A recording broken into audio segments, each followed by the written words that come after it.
Zoom recording. All right. Good morning, everyone, and welcome to this live synchronous session for the online instructor certification. As I've mentioned before, we're joining two classes today. We have the regular online instructor certification class, and we're also bringing in the online certification class that has been modified by requests of administration to serve as a stand-in these odd times for the ISW experience for adjuncts who need ISW in order to attain master adjunct status. So that's one of the reasons we're using Zoom today. I am recording this session so that we can leave that as a resource for those who couldn't join us today. I've already had an email from a couple of people that are having some technical difficulties. They'll probably have to join us after the fact if they can't get the link that I've sent them to work. So what I'm going to start today is a poll about where you are in terms of your comfort level. To what degree do you understand what you need to do as an instructor to ensure accessibility for students? And how comfortable are you? To what degree do you understand what you need to do for best practices? So let's go ahead and launch that poll. You should see it now. Go ahead and indicate your response to these two items. This is an anonymous poll, so don't worry. I'm not going to call anyone out. Oh.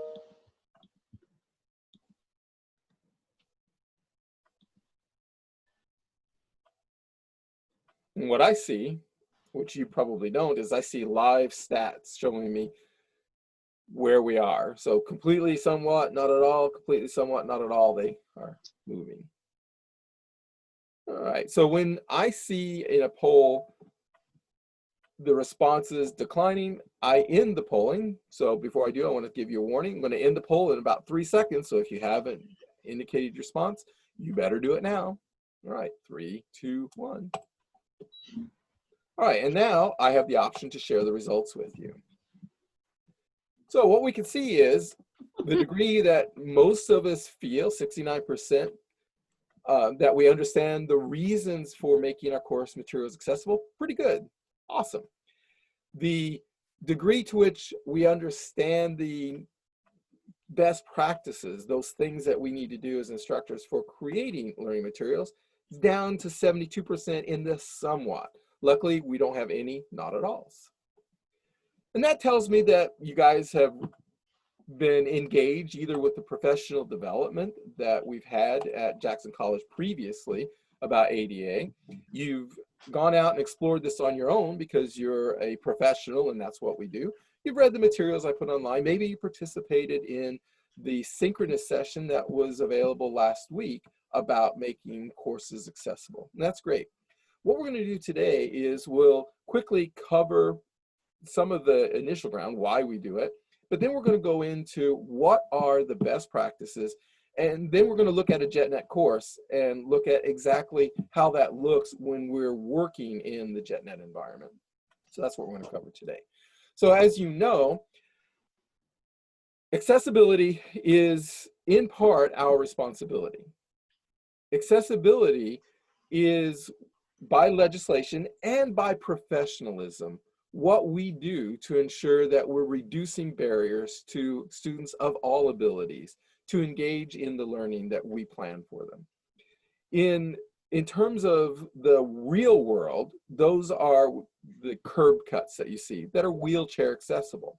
But any of you who, and I've seen you, who drag along behind you a great big box on wheels of student materials. Martha, I'm thinking of you and people who so teach much. English. I had a feeling You know, you've got going to be complimentary. all of those papers, and you've got a cart. Those curb cuts help you get that cart to your office. So even though you don't have a wheelchair, those curb cuts help you. And that's a common example of why accessibility helps everyone. I'm getting old. I didn't used to need reading glasses. Now I do. The fact is, all of us at some point in our lives are going to need accessibility. That's just a fact. If you live long enough, you're going to need some kind of technology to assist you through life. As instructors, we're more and more adopting that same idea in the online materials we post. And this is true for hybrid classes, online classes, and even the materials that you post in that please let it be soon face-to-face class. So you have a face-to-face class, but you still post materials in JetNet. Those materials need to be accessible to all students. There are two parts to accessibility. I'm going to say there are three parts to accessibility. The first part is what we're going to deal with mostly today, and those are the best practices for you and I as an instructor to do as we're putting materials online. This is the first level. These are what we consider in the court cases, it's the reasonable accommodations that can be built into a class and built into those materials right at the point of creation. The second level, or the second part of accessibility, is what the institution is responsible for. For example, in a face-to-face class, if you have a deaf student in your face-to-face class, you don't have to learn sign language. The institution is responsible for having an interpreter. The same thing is true to a degree in online classes. If you have a deaf student, there are certain things that you have to do as an instructor, but there are also some things that the institution does. We're not going to worry about those because that's the institution. We're only going to worry about the instructor part. The third part is what the student does. Every student who has an accessibility issue is going to have some technology, like glasses, like a larger screen with bigger print, a screen magnifier, a screen reader, that they bring to that accessibility table. So we don't have to worry about that. Our job is to prepare our course materials so that the technology that they have, those tools that the student has to help them address their limitations, will work more effectively. So that's what we're going to be talking about today. I'm going to share my screen now, and we're going to look at those best practices, and then we're going to look at what we do in JetNet very simply to create those best practices. Now, let me share my screen. All right, hopefully you are now seeing ADA best practices for JC. I see some nods in the video. Very good. So this is a file, it's a page in JetNet. It's available in your course. And this is a list of recommendations that was created by the ADA policy panel. We have a small group of us who meet and talk about ADA. Ashley Banks, who is our institution's web designer, is our chief ADA officer for campus. She's in charge of the committee. I'm on it, Jay's on it. Monica Bowman, who is in charge of the student services for students with accessibilities, is on it. And we meet periodically to talk about how can we, as an institution, do a better job meeting the needs of students who have accessibility issues and needs. These are, through research and through attending a bunch of webinars, doing a lot of reading, these are what we've come up as our first level things. These are the best practices that all of us as instructors should be incorporating anytime we're engaging with students online. So let's just run through them. So the very first thing, course design, reasonable measures, and that is a term in lawsuits, reasonable measures. Institutions that don't make reasonable measures get sued and they lose. If you can demonstrate that you've attempted to make reasonable accommodations, you've done those reasonable measures, you have a chance against lawsuits. And lawsuits are a thing. You know, as you know, I taught in California for a number of years. University of California system and the California state system are large systems, and they also live in a state with a lot of lawyers. They got hit really hard, really early on, and the first ones were about the website. You know, everybody put up a website, and it was very typical, what, 15 years ago, for the institution to have a website, and then every department to have their own website. We got sued. The whole state system got sued because you had people who had no idea about accessibility designing departmental websites or, you know, even program level websites. And all a lawyer had to do was a kind of a class action lawsuit. Boom, you would lose in court. The UC system and the Cal State system ended up paying millions of dollars to make those lawsuits go away. And of course, then changed the practice. And that practice that changed right away, you may have been around in higher education long enough to have seen this, is no longer were programs, departments, even colleges within a large system permitted to create their own website. The website creation for the entire university, the entire system, was drawn into a smaller unit who could get training and could access and use the tools necessary to ensure high levels of accessibility. And believe me, Ashley works hard on this. It's a very complex task. She constantly has to monitor the state of the art, what's available, what the requirements are. And those requirements come in various levels, all the way from you can understand them to, okay, I could see where that would work, to that seems a little hard, a little ridiculous even to meet that level of testing where a human being has to look at every single thing on every single page. Luckily, there is technology available to help with this. And Ashley has a tool that automatically scans the website, and all institutions do this, and identifies ADA accessibility issues that can be corrected. We're looking at trying to get access to that tool for JetNet that could help us do the same kind of thing. There are other tools. I've been in several webinars, and we've been looking at a tool called Ally. It is a tool that not only scans inside of the course management system, but it will actually do some accommodation measures for you. It can create text files, for example, and reformat those text files to make them more accessible to screen readers. And it does that all automatically. It's a great tool. Unfortunately, it's very expensive unless we can get a grant to help us pay for that. I doubt we'll see that in the near future. So that means that we as individual instructors are bearing the responsibility for that first level accessibility. Really important that we do that. At some point in the future, we'd like to move to a system where when you create a master class, we're not going to call them master classes anymore. They're actually going to be called source classes. So you will create the source shell that everyone who teaches your section will use. We want that to go through a peer review, like a Quality Matters type review, and then an ADA review, so that I will actually look at the class shell, and I'll make sure you've got the alt tags in place, and I'll work to make corrections as necessary before that source shell is then used. That's kind of the institutional side of things. That's a lot of work, but it's something that we're behind on. We really need to get up to speed on doing that sort of thing. All right, so let's take a look at the course design reasonable measures. This is level 1, which is to be done by the lead faculty member, the designee, reasonable steps. So this is when you're creating that source course or when you add to a course as an instructor. So the first thing is alt tags for all images. So anytime you use an image in a course, you have to provide a text description of what the instructional intent is. You can't just say, this is a picture. That provides no meaning to a user who has no vision, is relying on a screen reader. You have to say, this is an image of the instructor so that you can have some presence. Or you could say, this is an image of a mountain in the background and a valley in the foreground, which is intended to show the difference in vegetation at different elevations. That would be a alt description that would relay the educational intent of the picture.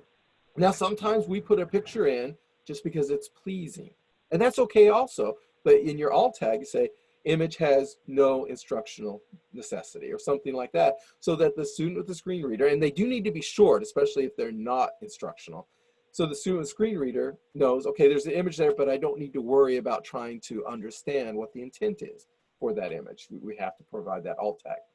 Luckily, JetNet cues us in on that. Anytime you put an image into a course in JetNet, it asks you to supply that alt tag. So that's pretty easy to do. The next one is appropriate URL labels. So this is a big one. Imagine, and we'll get into this later, but imagine you are a student with no vision.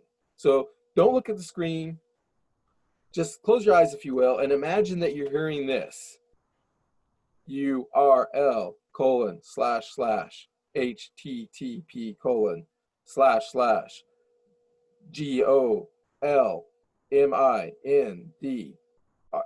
Are you going to you're going to understand it's a link, right? Because you heard URL, but will you have any sense of what that URL is for? No. What you end up having to do with the screen readers, you have to wait. I have to go back. Did the instructor put into the text right above the URL what this URL is or what I'm supposed to do with it, or maybe it's underneath it. So as a screen reader user, you're relying on the screen to read you everything. So a URL, which is just the URL, provides very little context for a student using a screen reader. So we have to provide that context in the link. So here's an example. Instead of click here, it's the URL is in this link. Visit the website accessibility page for more information. So that gives the context for someone who uses the screen reader. The next thing is Ashley created an ADA approved syllabus template. That was a couple of years ago, and she updates it almost every year with new things. So as instructors, it's our responsibility to go capture that new version. Karen Hochter sends it out. But use that new version anytime a new version comes out, because she's always trying to make it more accessible. And then restrict yourself to using that because it's already set up with headings. It's set up in a way that's very usable for a student with a screen reader. And that's our primary worry in that case. And then next, we're available. Use course templates in JetNet. So as you work together, if you're working in a thing, I have got templates that try to help you create accessible courses. And as you become in a program maybe more interested in creating a similar look and feel across a program, you may want to develop a template for JetNet that you use to help structure the development of a course. By using those templates, if you design the ADA into the template right from the very beginning, it makes it easier to keep the ADA best practices in place in that new course as you're developing it. The next thing is text recommendations. Very first one is a sans serif font. And this is an example of a sans serif font. A serif are those little decorative extra curlicues and lines on text. Now, this is a little controversial. A sighted reader will often be able to read a serif font faster and better than a non-serif font, a sans serif font. Not 100%, but a lot of people report that. And there have been studies that show you can hide half of the serif font and it's easier to read it than if half of a sans serif font is hidden. So there is some there. But for students with limited vision, the research suggests that a sans serif font, a font without those extra curlicues, is a better choice. So we tend to default to that. The next thing is keeping the same font for all text in JetNet. So sometimes by accident or even on purpose, we switch between different fonts. Sometimes as a designer, we might think, oh, that will help that stand out better. But what the research tells us is students with limited vision find that switching between font styles can diminish their ability to read. So we recommend keeping the same font for all text in JetNet. Not necessarily the same size, but the same font family. The next one is dark color on light background, which you see example here. Dark color on light background. It used to be common in websites, and I did this because I thought it was better. I would put light text on a dark background because I found when I'm reading the screen, light, and I'm looking at my light screen, that's a lot of light coming into my eyes. If I made my screen black and put the text as light colors, that's less radiation, right? That's less light coming in. I found it to be easier on my eyes. That's not what research is telling us is best for students with limited vision. So we use dark font on light background. Next, reduce or eliminate reliance on color to convey information. I've done this myself before, in red, pay attention to this. In green, this is important, but not as important as the stuff in red. Students with color blindness, certain color blindness, see those colors just as shades of gray. It conveys no meaning to them. And in fact, it can reduce the contrast enough to make it hard for them to see. Martha, you have a... I have a question. Yes. So if we were using that ADA compliance about color, yes. So let's just do that as a given. But it seems to me, at least I've done this in the online classes, that I use certain color to signify this is a written essay assignment. This color is used for interactions on forums, like that kind of, so that it differentiates a student's activities by color. Yeah, for a sighted student. ADA would be worried about the student that has limited vision. And even if I were using the ADA compliant colors. You can do that. There's a whole list of them. There are, which is why the guidance is reduce reliance on color rather than completely eliminate it. I've tended to completely eliminate color as a way to convey meaning, instead using a symbol or even a heading kind of structure. Oh, okay. Yeah. Just yeah. And there are color combinations that you should definitely avoid. So red and green together, yellow and blue together. Red green is the most common color blindness. It's mostly in men, and individuals with red green color blindness will, surely you've seen the test. It's a bunch of splotches of color in red and green, and maybe with a number in the center. And a person with color blindness will not be able to see the number in that splotches of color, because to them, red and green do not seem to be red and green. They are gray. And the contrast between them is not sufficient for them to convey meaning or to understand meaning from those different colors. So avoid red and green used together, and avoid the yellow-blue combination. Brian, I have a quick. If you use just one color, so if you use just red and just yellow, then you're not using the same color blindness family. Those are two different colors. Yellow, though, tends to not be a very good text color against a light background because it's not sufficient contrast. So you need to think about that. What I do sometimes, I don't know if it's helpful, but I take the glasses off and I kind of squint, and then I say, okay, if I have that limited vision, what can I make out? What's useful to me? So that might help in that case. Brian, I have a quick question. Can you hear me? Yes, Diane. Oh, I just have a quick question. I'm with Martha in that, see, I'm a very visual learner, and especially in an online class, if I was to read, running text, I'm gone. I'm not there. So I was wondering, is it appropriate, possible? I've created these ADA compliant Word documents to embed those into my instructions and say ADA compliant instructions here.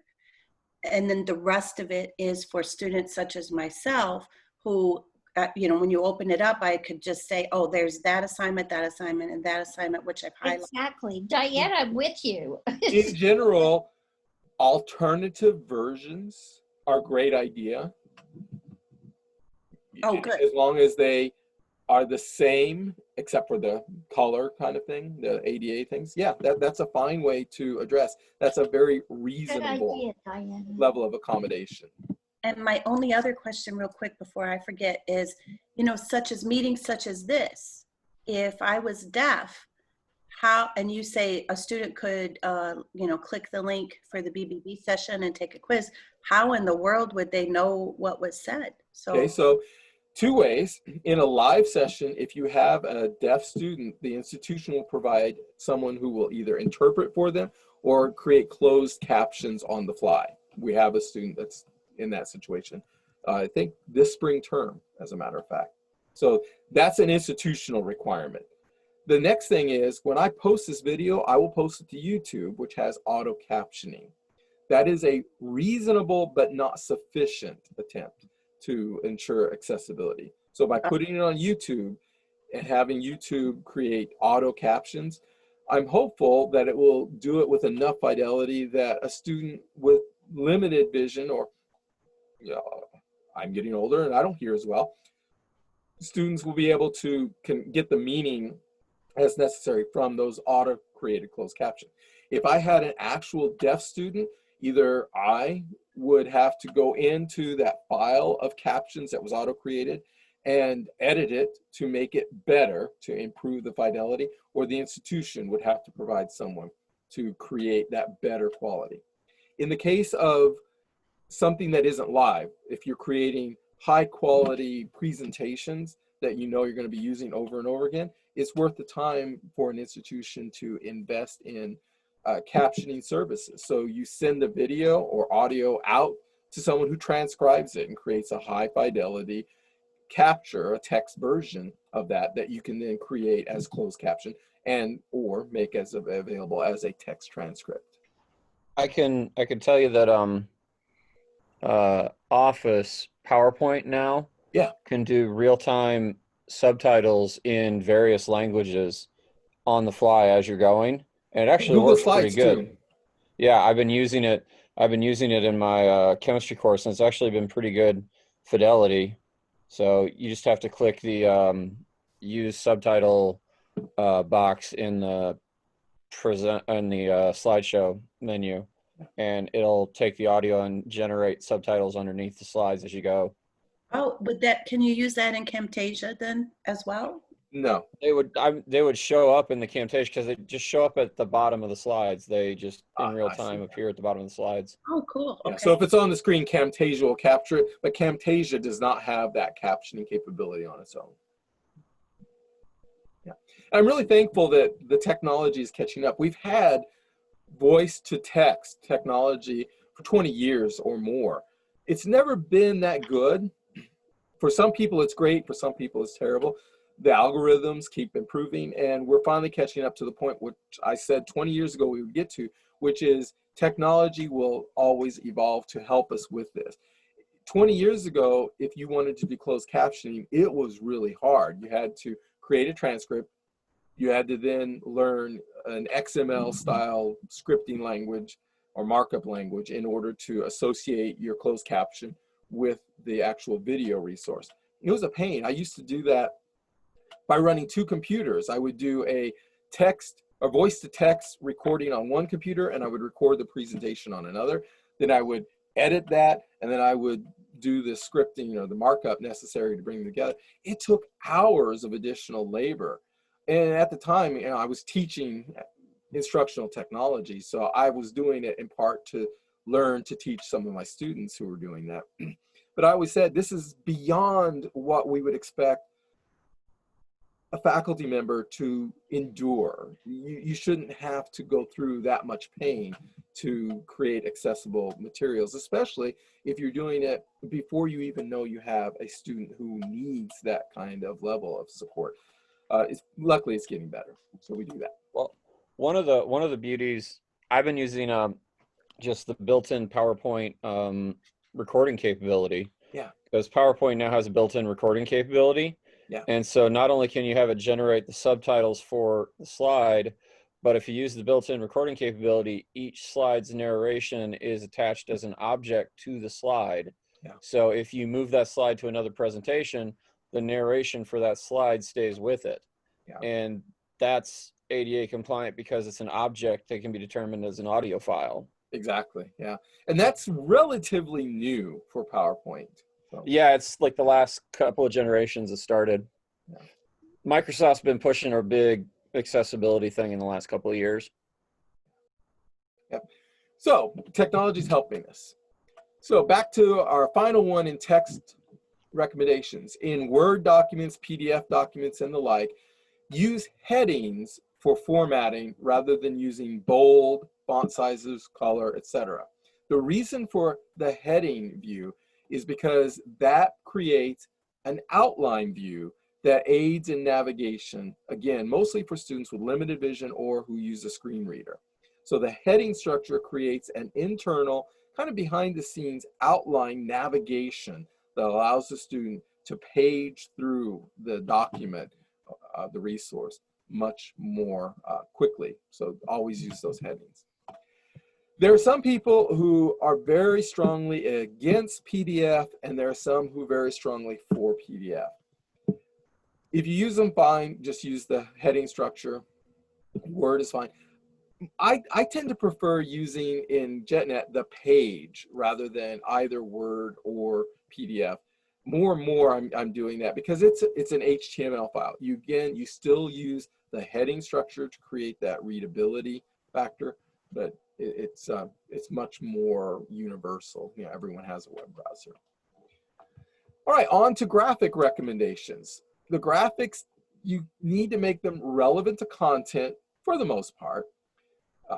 I think there's still room for graphics that are just there to warm the space, to make the environment nicer for students. But we need to indicate that for our students who are using screen readers. You always have to provide an alt for any graphic, an alt tag to describe the graphic. And then here's one that you don't see as much as you used to see, but you should avoid blinking things. GIFs were real bad for that for a while. And then 3D illusions. Those can be a seizure risk for certain students. So we just avoid those kinds of things. Even though they're fun for sighted students, they're not worth the accessibility hit that you get by using them. Again, audio recommendations are something we need to be thinking about. You want to make sure that your audio is clear as possible. Reduce the background noise, reduce distortion as much as possible. I've always said, and I still believe it to this day, that video quality can degrade and you can still be okay with it as long as the audio quality is good. But you want to make sure that audio quality is as good as possible. That doesn't mean you have to have a fancy recording studio or a fancy setup, fancy microphone. Our computers do a fine job. Even our phones and tablets today do a fine job if we take the time to make sure that we're reducing environmental sounds that can cause. The big ones are things like running fans, compressors and things like that, that hiss and those kinds of things are what you want to avoid. Or especially loud banging noises, barking dogs and things like that can really annoy certain people. So you want to try to ensure that doesn't happen. I like to say 10 minutes or less for video and audio, but let's talk about audio here. Knowing that we're going to go longer than that sometimes, but try to keep them short. I think it's better to have multiple short versions than one big long version. The reason is granularity. If I'm a student with limited sight and I'm relying on screen readers, it's easier for me to navigate clip 1, clip 2, clip 3, rather than one big long clip, and then I have to keep trying to, with whatever device I'm using, to find the right spot in there. You don't have the visual cue of how far that slider is going if you don't have sight. So multiple short is recommended, but that's not a hard rule. There are many good reasons why you would want to keep an hour-long lecture all together for an hour-long lecture. And that's up to you as the instructor to decide what's most appropriate. So this is a recommendation. It's not a rule. Right now, the file types you want to use, MP3 and MP4, those are very standard, meaning everyone has readers for them. Those are not the only file types that work, but those are the recommendations that we're currently using. Technology changes. Next year, it could be something completely different. And then the big thing with audio is provide a text transcript. The text transcript does not have to be word for word. Especially, think about it, how many times have I said, in this presentation? You don't have to capture that in your text transcript. There are times when in your text transcript, you go off on a tangent that is not related to the intent. You don't have to provide that kind of material if it's not especially germane. The rule is the text transcript needs to be substantially the same. On to video recommendations. Try to do a better job with your lighting than I have in my video that you saw earlier. You want to make sure that you have good contrast between foreground and background. A trick to help this is 3 lights. If you have a light on you, you have a light from the side, and a light shining on the background behind you if you have a good background. That provides good contrast between you in the foreground and the background. In Zoom now, of course, we have these auto-generated backgrounds, and those can be pretty good for some people. We used to have a green screen behind us to do what we can now do with Zoom just as a filter. But you do want to pay attention to your background, not just for the quality, but you want to eliminate distractions. Now, I haven't done a good job of it here. I'm in my bedroom. I have some dark towels on the window to reduce that shining backlight, which would be on me, which would really make me not be distinct from the background.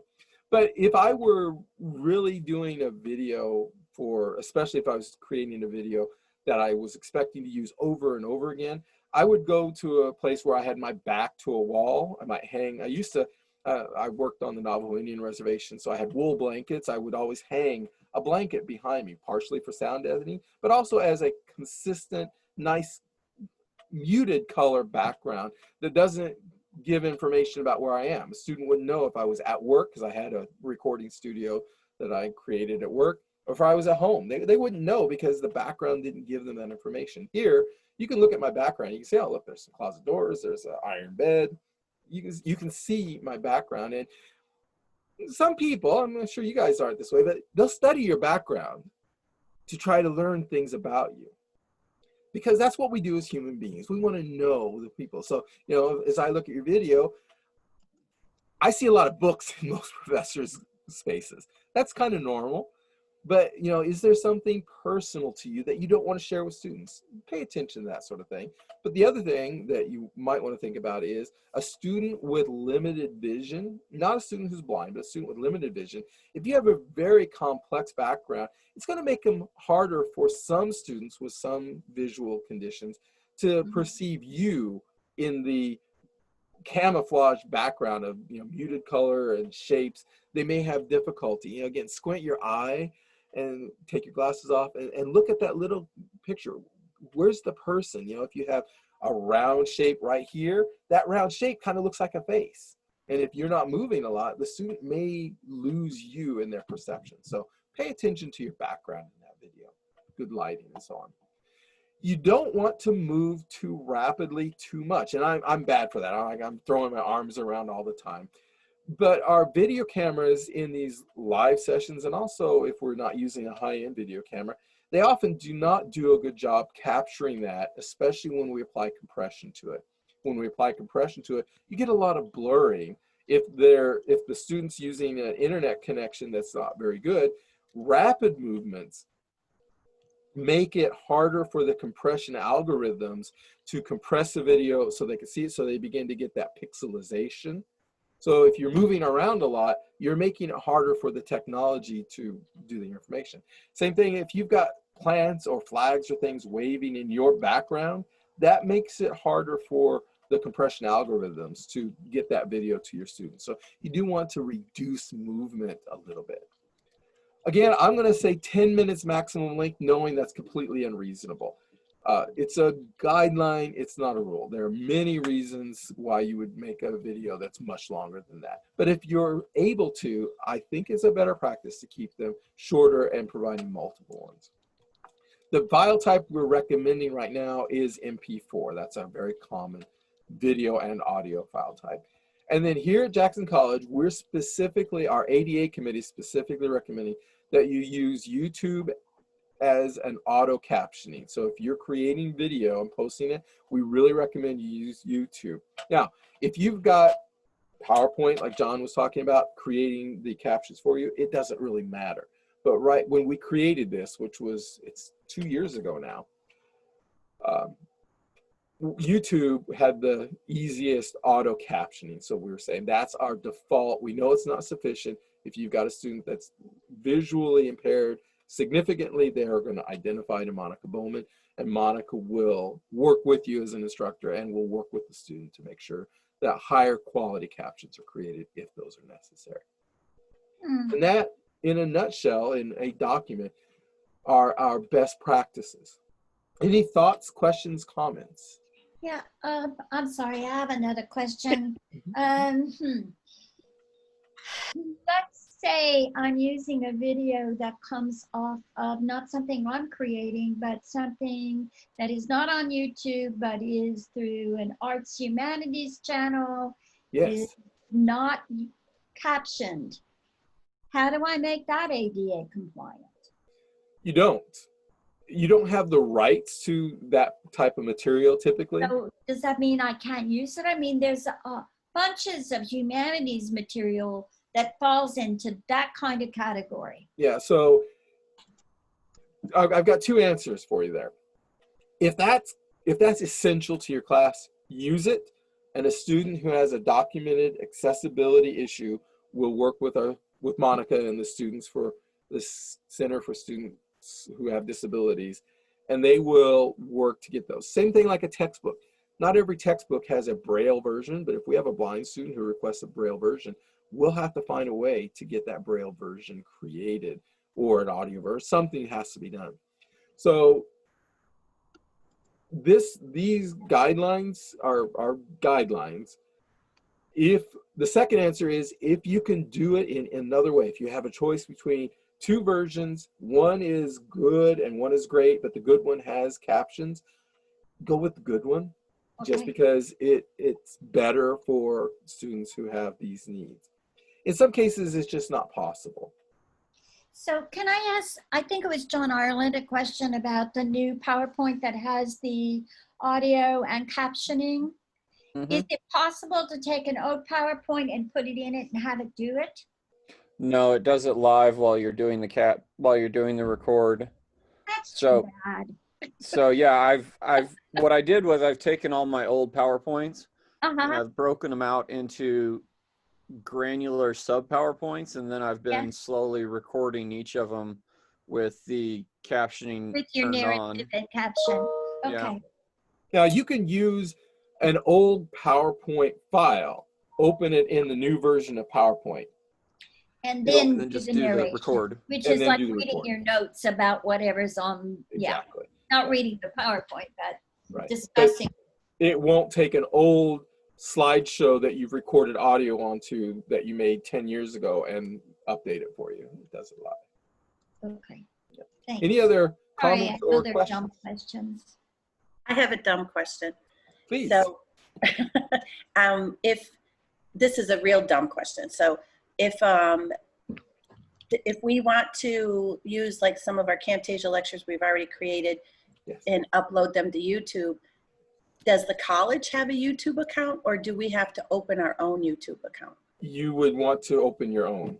And I'll say this as a faculty member, former faculty member, you want to own your own content anyway. Okay. And then all the OERs that we're finding, Right. so we have to be super vigilant in that as well. So those are typically going to be ADA approved if they're a well done OER. If you think about it, text is your king. If you have text, that's going to be very ADA, it's going to be very accessible. You might have some that have images that are not, but since you didn't create it, you may not be it. Well, with an OER, you could. You can always go in and you can add alt tags to any images, and then that would really be all that's necessary for an OER textbook kind of thing. Any others? All right, let's move on to the fun stuff, which is what do we do in JetNet to meet these things? So I have some examples here so that we can see it. So in JetNet, the very first thing is alt tags for images. So if I edit this topic, I've inserted an image into this topic. Or maybe I didn't, maybe I did not put it there, I put it here. So as an instructor and as a instructional designer, I'm going to tell you one of the most important things you can do to help establish instructional presence is to have a picture of yourself that the students see when they come into your online class for the very first thing. You don't have to leave it in there for the full class period, but you should put a picture of yourself there. Now, there are different ways of doing this. You might want to create a picture that looks very instructional, you know, with books in the background, and you standing at a lectern in your best I'm a teacher outfit. That's one great way to do it. Other people like to make it a little more personal. Hey, this is me. And that's the example I've shown here. This is a picture, and this is an instructor whose passion is hiking, right? So they want to share this. So here is the thing. I've uploaded the picture, and then when I upload a picture, here is the interface that you're all familiar with. You have a couple things that you want to pay attention to. That is right here. This is a alt tag, and this is a pretty long one. But the reason I'm doing this is trying to capture instructional intent. This is an image of two hikers in an environment of mountains and valley vegetation. So the instructional intent here is to show mountains and valley with two hikers. That's my instructional intent. Now, If I were saying that this is a picture of the instructor, my alt tag would be very different.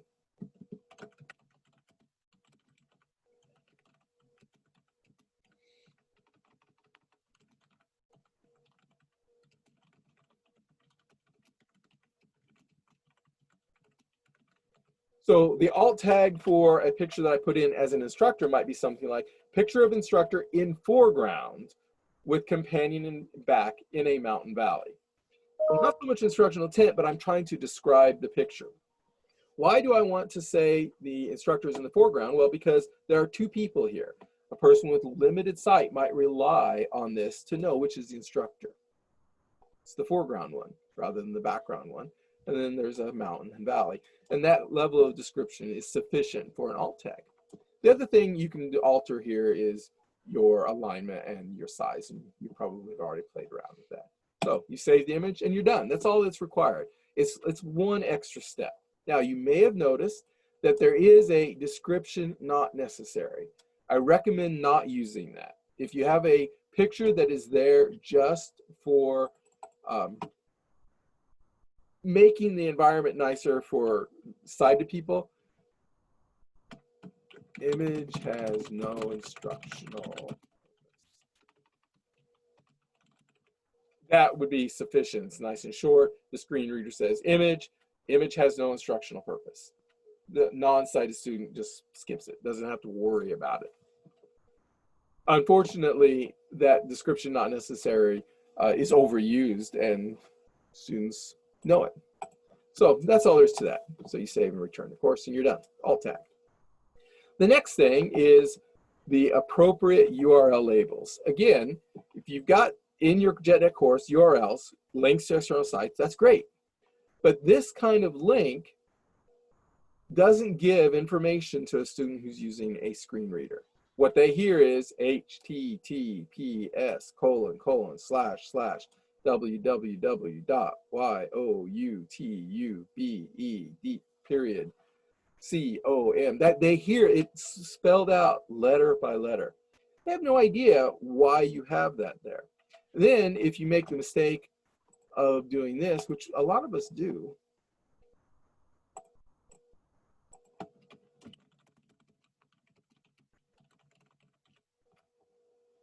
we describe it, and then they go, well, I click into it, it's not there. If I go back here and I display that, where does that display? Underneath it. So a student hears all of this and they're trying to discern, understand what the intent is all through this as it reads it out very painfully. Some links are quite long. And then they get, this is a link to something, then they have to go back to that link in order to click it. Not enough context. Instead, you wanted to use a link something like this: YouTube video explaining conditional release in Moodle. That explains what the video is, where it is, and this is going to be read as YouTube video link explaining conditional release in Moodle. That's what they will hear because it's actual words that the voice generator can produce. This is not words, so it doesn't read it as a word. These are actual words that get read as words. So that's an example of a better link. Come on in, baby. That's pretty easy to do. It's just a switch. I used to always do this. That was my default link because I'm sighted, and I always, I can always right-click on it. Bendy, leave mud alone. See, this is the kind of distraction you don't want to have in your audio files, your dogs annoying each other. All right, the next thing is the recommendation is we have ADA templates and course templates. Of course, you know the syllabus template. There's almost always a new one every year. Use that. And what that's going to do is that's going to give you template-based thing, and they probably changed around. Yeah, there it is. The syllabus template has already been set up with those heading styles that you need to ensure accessibility for our students who need that sort of thing. So we use that. The next thing is I've created a hybrid course template. There are others and we can create more. You can create your own. But this attempts to create a situation that helps guide you into accessibility by structuring the course. So using know the same font throughout, using links, giving examples of those links, and so on. Just it's kind of a flat structure that you can use as a starting point for creating accessible courses. Text recommendations. Here's an example of sans serif. Here's an example of a serif font. The sans serif is what is recommended. Here's an example of keeping the same font for readability. 7 years ago, our fathers brought forth, and if you squint your eyes, maybe you can get a sense of it. Here's an example of an excessively exaggerated use of different fonts, but see the fancy larger one there. This creates a situation harder for students to read. Avoid that. My great idea from a long time ago, black background, light colored text. Evidently, it's not a good idea. Now, to me, I can read that just fine, but students with some visual problems can't. So we want dark font, light background. Here's also a non-recommended combination. Same color, a light and a dark. Now, there are some fancy tools you can use that can give you values for how much contrast is available. I don't think you need to worry about it if you just know, squint your eye a little bit and see if it's hard to read. If it's hard to read, not enough contrast. You want good contrast. Here's a crazy example of using colors as a means of conveying information that I would not recommend. This is different than using color, using a standard color for all forums and using another color like you were indicating, Martha, and so on. But here's an example that you should not do, using red and green here. 7 years ago, our fathers brought forth on this continent a new nation, conceived in liberty and dedicated to the proposition that all men are created equal. Lincoln's Gettysburg Address. So then here's the direction, right? Compare and contrast the red highlighted word with the yellow highlighted word. Now explain the total length of time in the red and green highlighted sections. Well, sure, that's easy to do. There's the red, there's the green, there's the yellow. A student with color blindness is going to go, I see gray. Which is red, which is green? So that would be a very poor use of color. And it's exaggerated. I know we don't do things like that, but. Oh, wait, can I have a question? Yes. I know I'm being aggravating, but. Not at all. Now see, in the composition courses, we need to have them break down what a main idea is. Yeah. And a main idea is going to be specific and relevant. And for our memoirs, it's going to have the where, when, what, and why important. And so one of the assignments is that they color code the where, the when, the Right. what, how important, and then teach them that. And then when they put their 3 main ideas in the forums, they color code them so that they can break it down. Now, if I did that with a sighted group of students, you know, it works. So how can I make that ADA compliant and different? So it's, it really does work, Brian, like with sighted students. Sure. But Yeah. with the ADA now, how can I do that? So a couple ways to do that. You have to provide a key, which is which. So you might do something like this. Curly brackets.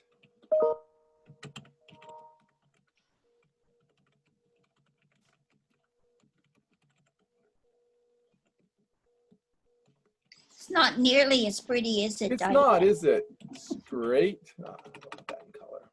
It is not nearly as pretty, is it? So Okay, I see. So it would be okay though to have that alternative. yes. If I'm clear from the beginning of the semester, I have both ADA compliant and not an ADA compliant instructions. And So then this just is the kind of thing that unless you have a student with a self or institution revealed color blindness issue, you can probably just keep using colors the way you are. As you've mentioned, they work great for sighted students.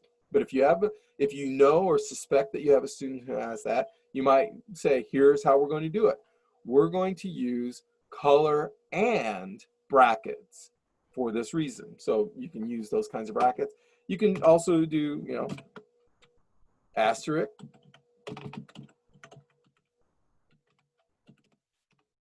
How do you spell asterisk? No K in that.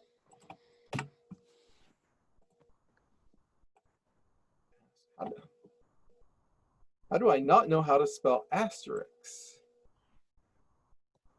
All right. I When in see. doubt, use a different word, right? Star.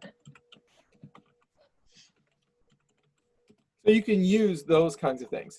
Long time ago, before we had emoticons, emojis, and things like that, and we had only text, we used things like this to indicate meaning before we had color and so on. And we can still do that, and that would be an ADA accessible thing. But I would really recommend that you give the key to that in the assignment and in the form itself, if you're using a form or something like that, so that it's available to all students. So that would be one way to meet that. All right, so next thing, headings. So here's what this is a visual recommendation of that navigation structure that headings provide. So a student who's using a screen reader, when they're paging through using their screen reader, what they see is heading 1, heading 2, heading 3, and see how it gives this navigation structure? That allows them to see main area, sub area, sub area, sub area, and so on, all through the document. So if they're trying to page through, they go heading, next heading, next heading, next heading. It allows them to jump down in big sections through a long text thing. That's why we use headings and not like we used to do. And those of us who learned to type on a typewriter before the computer, we would use all caps, or we would use bold, double strike, remember, to indicate this is a heading, or we would underline it. Those aren't ADA accessible in this technological area. We use the headings. So that's why. Graphic relevance. When you're, and I talked about this, you want to make sure that the graphics are relevant to the content for the most part. Like I said, I still think there's room for pretty pictures, but you do want the majority of your pictures, especially in things like presentations and PowerPoints, to have instructional means. And there's research to support that. If you are interested in that, there's a lot that can be learned about that. And that really brings us to the end of what we think of as what we need to do as we're putting materials into JetNet in order to ensure accessibility at some level. It is a little bit of a pain, but hopefully, really I want to thank Ashley and everyone else. We've come up with a subset of things which are our reasonable accommodations, those best practices that aren't too difficult to maintain for most situations. And that's what we are wanting to convey here today. Any questions, comments as we wrap up? I have one more question, if that's okay. Please, as many as you want. This is to John. So when you're using your PowerPoint, John, with the audio, we use images, you know, in our Camtasia lectures. So how do you do the alternative text with the images with this PowerPoint audio? In PowerPoint, you can actually, any image you put in, you can add a alt text for the image in PowerPoint itself. Right. It's one of the options. If you click on right click on the image, one of the options it'll give you is image properties, or I think is the name of it, and you can enter an alt text description of any image. So when they're watching your audio, they would be able to put their cursor over the image and it would show? Yeah, it shows up kind of like as a flyout, just like it does on the web. Oh, okay. Unless you export that as a MP4 file, a video file will not happen. Right. If it's a, yeah, if they're looking, it depends on how, yeah, to what he said. Yeah. If you're putting it up as like a YouTube video, then no, they couldn't. But if they're looking at the raw PowerPoint file, then it could. I would suggest, if you want to be completely ADA compliant, you should have both. You should have both the YouTube link and the raw PowerPoint file, because PowerPoint does a lot to add in markers for objects and alt text and such. So a non-sighted student could pull out the PowerPoint file, and the screen reader would have better capability with that than just a video. I mean, the audio or the subtitles are more about the deaf students, which the PowerPoint file, you know, could also deal with. But I've done subtitled YouTubes. I will probably add the original PowerPoints also, just from the visually impaired standpoint. Yeah, Okay. that's a stair and an elevator approach. Yeah. You provide multiple formats, because It can be student preference. Some students may prefer one format over another because their technology works better with that. I saw a hand raised. Was that Sharon? Do you have a question or comment? Yeah, thank you. I was wondering about Excel documents and if there is like a heading equivalent in those documents. What are best practices around Excel, please? You know what? I'm going to claim a little bit of ignorance there because I have not looked specifically at Excel. I do know that there are ways for you to put alt descriptions in headings, but Excel tends to be very text-based anyway.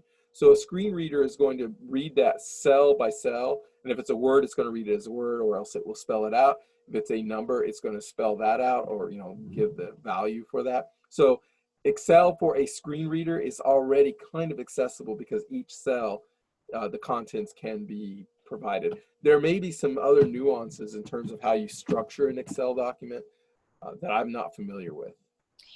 One of the things I know you can do in Excel for screen readers is there is the heading formatting tool. There is the heading tool that's just like in Word or anything else. So the tops of your columns should be formatted with the heading tool, not with like bold or increase font size or anything. And you can edit what the headers look like. You just have to go up and click on heading 1, adjust properties, and make it look however you want. But the columns and the rows, you should be using the heading format so the screen reader knows their headings. And I know that Excel has issues with merged cells. It doesn't like merged cells. It likes things to go in a continuous grid pattern.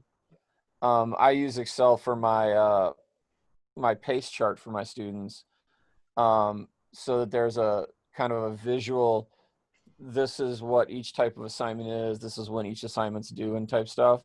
And it's a pain to format it, but you can make it ADA compliant. Their website's about it online. But I know there is capability of being ADA compliant in Excel. It's just a little bit of effort. Thank you. And really the key thing, and the same as in with Word, you have to start using the heading tools that are built in rather than just changing your text manually, is like kind of the big takeaway. That's exactly right. That's kind of across all tools. So Brian, one last question. I know that you are recording this. Yes. But there are all kinds of informational little tidbits that come about in the Zoom chat. Is there a way to attach the Zoom chat to the recording? Not that I know of. Because this would be very helpful for students as well. There are students who prefer to write what they're thinking rather than to talk through their thinking. And this would be a way to capture that. We used to use this years and years ago with Timbuktu in a classroom. So we would have the oral discussion taking place as well as a written discussion simultaneously happening. So how can you do that on this? I think that the host can copy, it's saved for the host, and then the host can copy and paste it into a Word document and then format it in whatever way and send it out. That's what I've done as a host in Zoom meetings. So what I've done right here is I've opened up our chat. Can you see that on the screen now? No. Oh, yes. Okay. So if I'm screen sharing, anything that's on my screen is in the video. So that's one way for you to do that here. But if you're doing a presentation, where you're just having your video, or like in Big Blue Button, if you're sharing the presentation by uploading it, I don't know of a way to take the two things and merge them. The capturing it, copy and paste into a Word document and make that available would be a good alternative version. Okay. Wouldn't be in the video, unless you wanted to do some The post-processing. only problem with copying and pasting the chat box into a Word document is that, sometimes there's a synchronous nature of, okay, those words were spoken right after those words were typed right after this person said a certain question. Right, so Yes, if I'm looking at a Word document and somebody says, yes, that's a great question, the answer is C, well, if you've got no other context, those are worthless words. Very good point. exactly. Yeah, so I just in wondered a if there screen was share, you could capture that timing by putting the chat window up on the screen that you're sharing. You know, just put it off to the side. But in a non-screen share situation, I don't know a way to do that and capture the time. Thanks. The other thing you can do is at the end, copy and paste it into a Word document. Right. Control C. Yeah. Highlight it all. Oh, thanks for the ADA compliance on the Excel document.